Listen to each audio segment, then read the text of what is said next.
Hey folks, I am the not so evil Viking 13, and you are looking at Empire Total War, a real-time and turn-based strategy game, also running the very popular Darth mod. This series is called the American Republic and follows an alternate version of history that we are writing ourselves. It is currently 1793, and we have skipped ahead a few turns due to a microphone recording error. Don't worry, you guys did not miss much for those of you that have been watching the series. We've just had some troop recruitment, some careful build-up and preparation, not a whole lot going on at all. The main things that you guys have missed, we have this Cherokee army starting to make some inroads here in the Carolinas. I'm moving General Greene from Virginia down to the Carolinas to intercept as John Sullivan brings his army north from the actual Cherokee territory to assist. Once that army is taken care of, we may actually move into the Cherokee territories as a group. To fortify Virginia, now that General Greene is gone, I have a new army I've been working on for a few turns now, led by Daniel Morgan, and it's just now starting to get fleshed out. We did bleed some troops from our primary army here in Pennsylvania, and Richard Butler is continuing to hold on to New York with a small force. He may actually need to be reinforced as well, because the Iroquois territory is just one day's march, basically, just over a day's march, or a turn's march, excuse me, through the woods there. We also have one new 5th rate to replenish our forces off of New York, because the Constitution and a few of our other naval units are on their way to a trade zone to take revenge on a Dutch fleet that we battered pretty badly in a naval engagement last episode. We are still at war with the Dutch, but we do have one more weird development here in North America. Up here, we have Detroit, Michigan territory, which is currently owned by Denmark. That's right, Denmark, whose home territory is way over here in Europe. It's a single territory in Europe, just the one. And yet somehow they got an army through either me, the French, or the British, marched through one of our territories and conquered, I believe, the Iroquois owned the Michigan territory. So not sure what's going on with Denmark. That may make things awkward here shortly as we move west, but for now, that is the lowdown from the last few turns that got skipped due to the microphone error. Let's go ahead and end this turn here in the summer of 1793 and see what's going on in the rest of the world.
Our fleet has now arrived in the winter of 1793.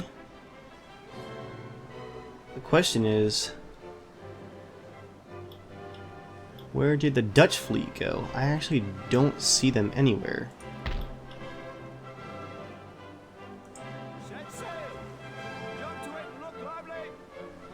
And all of these trade spots are taken. Where did the Dutch go? The Knights of St. John, Prussia, Genoa. There's Great Britain. There's Savoy. But I do not see the Dutch. Huh.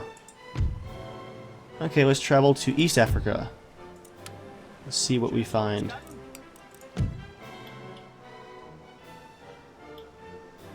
Very strange. Plenty of troop recruitment back home. And a new nation arises. Norway. Nice. What's up to any Norwegian watchers out there? What are you guys up to? Is it horribly freezing yet? Anyway, let's look at that troop recruitment first because Virginia needs reinforcements. I'm going to direct these guys, these grenadiers and line infantry, just straight down to Williamsburg in Virginia just to get things reinforced quickly.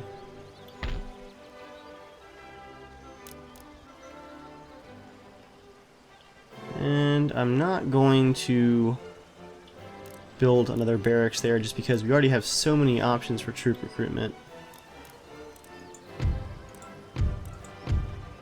I'll go with a state house instead.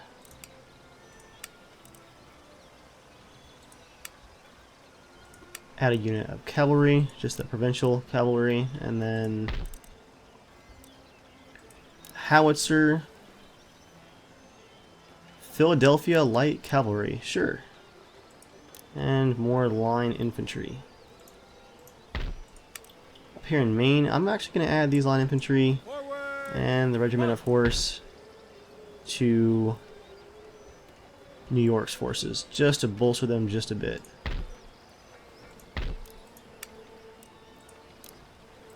And finally, more line infantry. Down here in the south, what can we add? We'll add some rangers.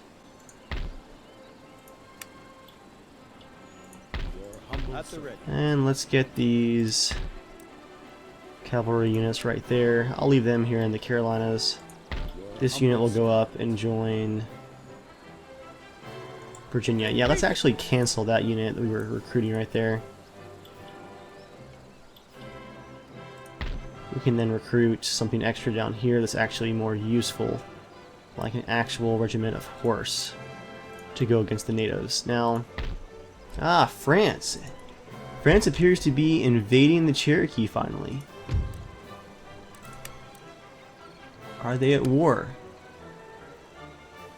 They're at war with the Iroquois Confederacy, but strangely not with the Cherokee. They are allied with the Plains nations, whose last territory is way up here. I'm reading words here as I talk. Up here in Black Hills. That's an interesting development. Are the Plains nations allied with anybody else? Nope. They're at war with the Iroquois Confederacy, actually. Huh. I'll tell you what, seeing France is doing something here, I'm going to march this army into the Cherokee territory and send Nathaniel Greene right up to the border here of the Kaintuck territory, which is owned by the Cherokee. I will pull this agent out of the army for now. He's been following.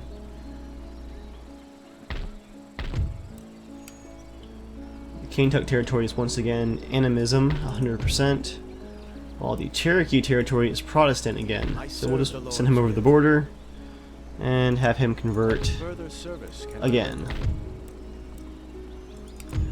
It looks like without his influence, he goes back to animism really quickly there, with a 70% drop from Protestant to animism in one turn. And for good measure, let's burn down this Cherokee meeting hall once again. And we got caught but escaped. Did not succeed in burning down the meeting hall.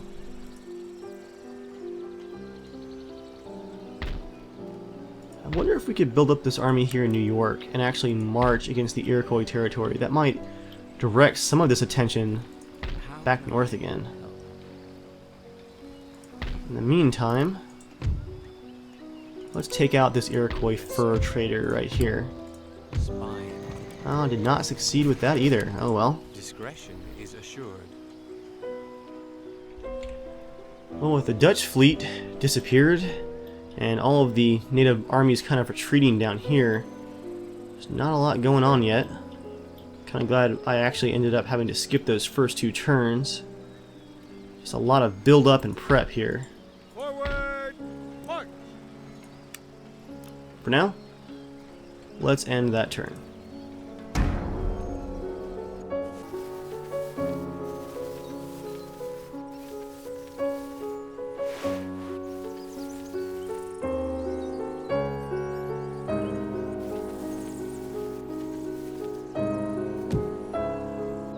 Cherokee have decided to offer battle to protect their territories with a small army that was in their capital.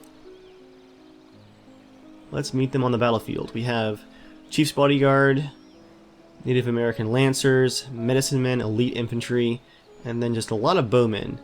Not a very strong army at all.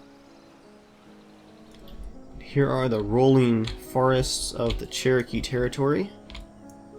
We've got 1 cannon, so I want to set that up first. Looks like we're downhill from the battlefield. That's not good. I'm going to roll it forward right here before the battle starts. So we'll leave it limbered up.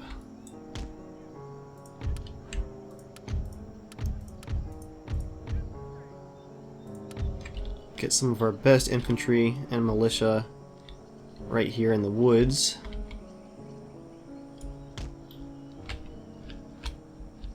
Going to keep our army a bit bunched up because the natives, the Cherokee, they do like to charge in for hand-to-hand combat.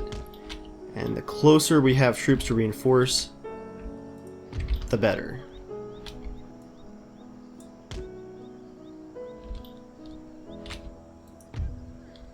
Then we have a regiment of line infantry and some militia. Let's have the militia as backup, along with the line infantry. We'll have them hold fire so we don't get shot in the back.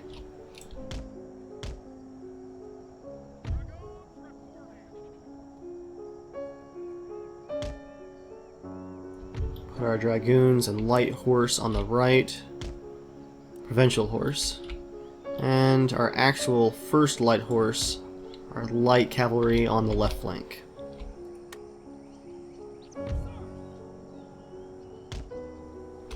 That hill ought to do it.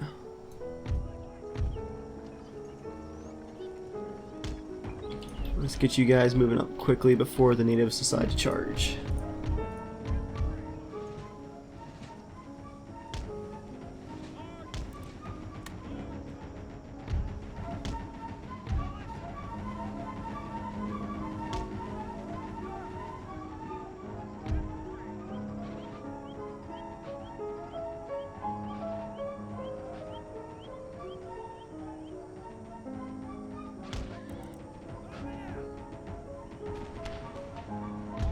And here they come already. Medicine Men leading the charge, bowmen coming up quickly as well. And they're already within canister shot range once these cannons get set up.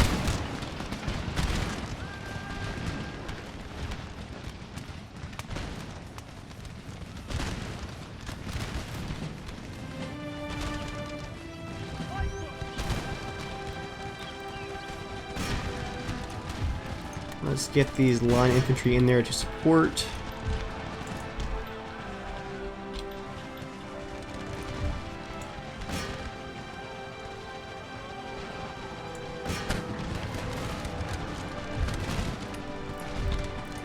And these guys up here to support the fight against the Medicine Men, which will be pretty brutal.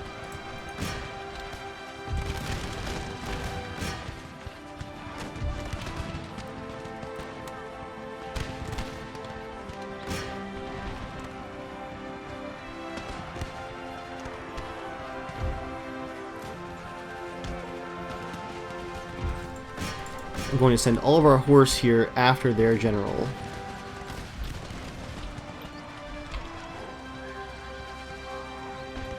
We are taking some losses from the cavalry in the center.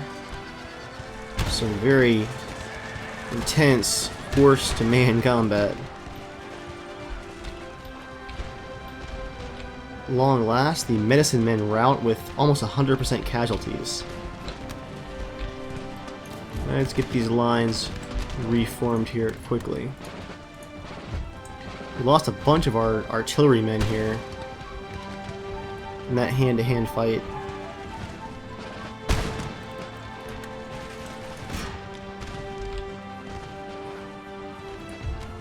Going to have these line infantry move in because they are taking quite a few losses from these bowmen.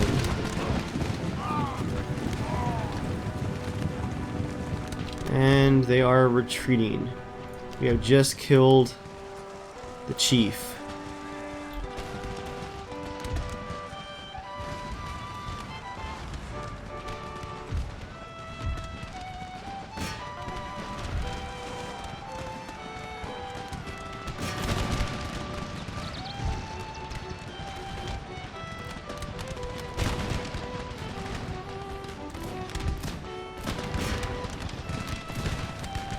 Overall, a pretty successful engagement, I'd say.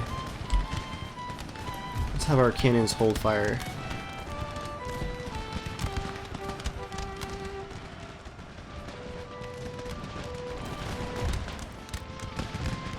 We'll send our militia in to attempt to mop up the retreating bowmen over here.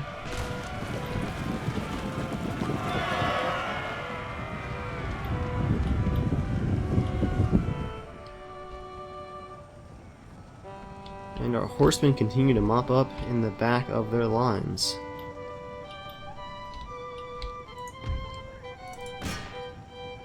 Pretty devastating loss overall for them.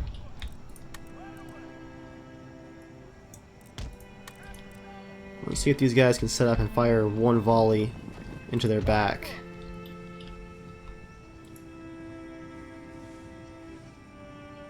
Few have to reload, it looks like. Almost out of range. I don't think they're gonna make it.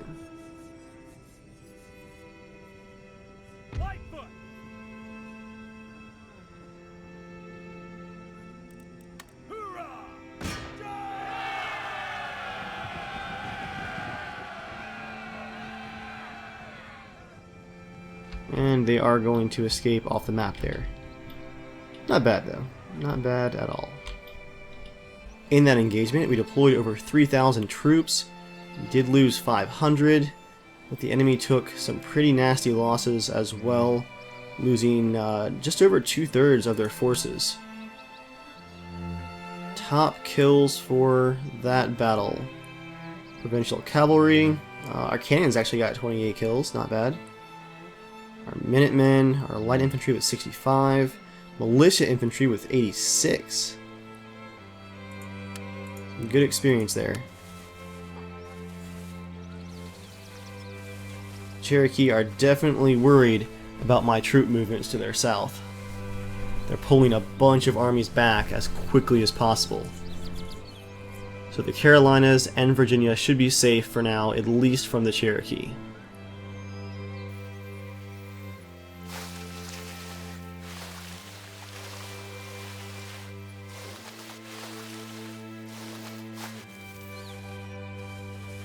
I'm not really sure where France is going with that army.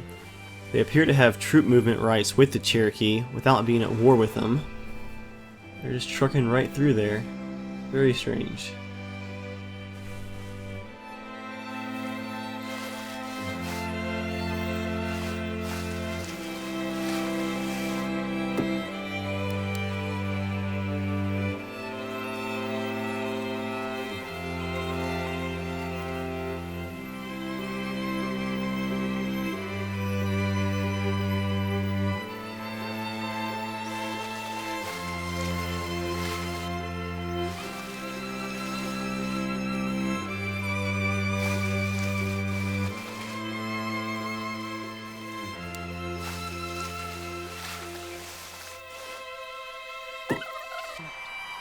Select the type of port to construct here. Efficient port will help your population. We have completed our research for joint stock companies. Here in the summer of 1794, we have our first zoological garden. And we have some new traits. John Sullivan, Darling of the Gutter Press, which is +2 for morale in battles, not bad at all. Orville Talbot is giving us -4% bonus to global tax income, but +2 management for the Treasury Administration. We might want to replace him. And we have on Mr. Thornhill here, -1 happiness lower classes, +1 to management for Justice Administration. We have some new roads down here in Florida finally. Let's get those going to cobbled roads quickly. Our fleet has arrived, still searching for the Dutch here in East Africa. And of course lots of recruitment. To start things off for this turn, should we replace Mr. Treasury?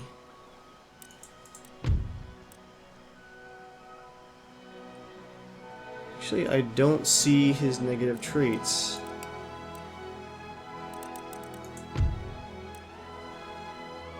Huh. Well, I suppose he will stay. Our current government popularity is at 77%.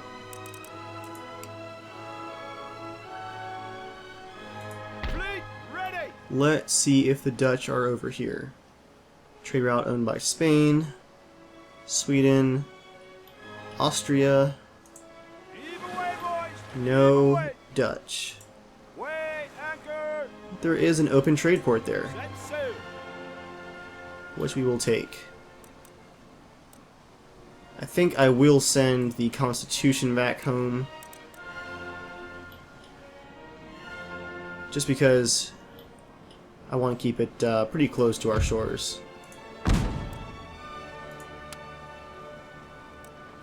Awaiting further orders. That gives us a nice bonus on our income thanks to this trade region. Back here in North America, we do have some money to spend. Ready and waiting. Let's start with replenishment for our injured army. That is going to cost us almost 3,000 gold. And we'll march him right up this valley. Troops forward. Anything That's more? General John Sullivan once again. And we'll hang out right there. If the Cherokee decide to press an attack, we can just retreat back to the south and avoid the conflict. At the same time, Cherokee sent more troops north, and the Iroquois still have this one army, but where did the rest of their forces go? Maybe one of these forces? It's interesting. Huh. I think the Cherokee, or the Iroquois, rather, pulled some of their forces back north. Let's try and burn down this Weaver's Lodge. Shadowing the target. There we go. That Anything will else? cost them some money right there.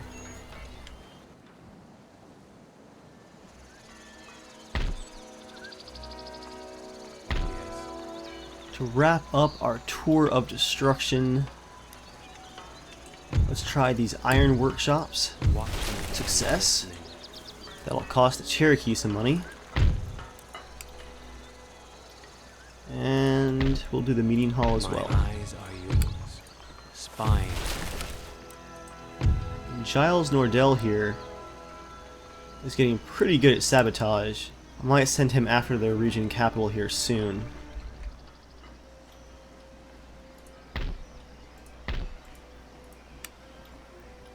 We have some troops here in Savannah, Georgia, ready to go join our army in Williamsburg. We'll take them a few turns to get there, but we'll send them on their way. And I am going to buy some Minutemen just because this is a fortification army just to protect the region. We don't need all frontline troops there. Speaking of which, let's give one of these units of line infantry to our Pennsylvanian army. Sir. And we'll give them the first, 3rd Light Horse, Philadelphia Light Cavalry. Men, forward. Ready for orders. And one more unit of line infantry. March. The next one's going to go up to New York. Forward. March. The howitzer goes to Virginia to supplant our artillery. It's already pretty decent. 2 units of cannon there. And was that it? Thought we had more troops than that. Huh. Ah yes, we have some line infantry here in Boston. I guess we'll send one of those south to Virginia, which will take 2 turns, and 1 to maybe New York. By the left. March. All of Boston's recruitment this turn is specifically going to be for New York. So let's do line infantry. And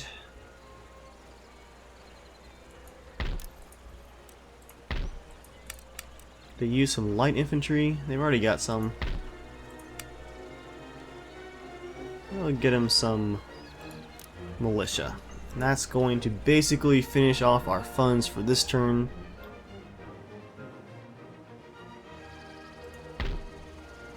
I'm going to just kind of hold the line here. I'm going to move General Green right up to the border.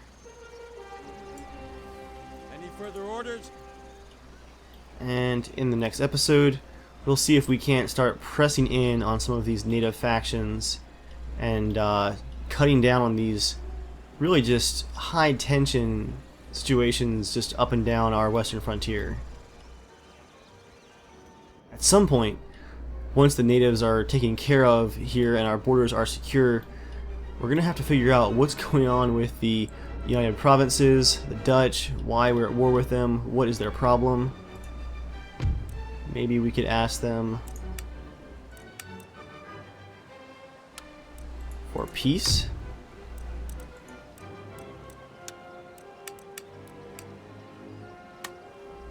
And they are just insulted.